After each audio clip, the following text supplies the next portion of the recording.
കളക്ടറെ ഭീഷണിപ്പെടുത്താൻ നോക്കി പരാജയപ്പെട്ട് തലയും കുത്തി നിൽക്കുന്നു. അത് വിട് സാറേ, ഫ്ലോപ്പായി പോയെന്നുള്ളത് സത്യം തന്നെയാ. പക്ഷേ എന്ന് കരുതി ഇതിന്റെ പേരിൽ ക്രിസ്റ്റിയുടെ രോമത്തിൽ പോലും ആർക്കും തൊടാൻ പറ്റില്ല. ചത്തത് കീചകനാണെങ്കിൽ കൊന്നത് ഭീമൻ തന്നെ എന്നൊരു ചൊല്ലുണ്ട്. കേട്ടിട്ടുണ്ടോ തങ്കശ്ശേരി ക്രിസ്റ്റി? എവിടെ?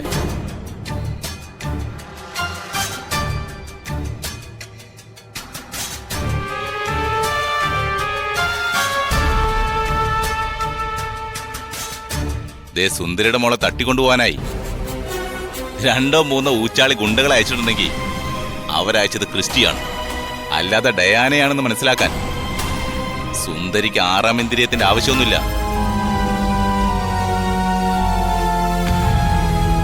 സുന്ദരി എന്നല്ല, സാമാന്യ ബുദ്ധികൾ ആർക്കും മനസ്സിലാവും ഇതിന് പിന്നിൽ കളിച്ചത് നിങ്ങൾ തന്നെയാണ്.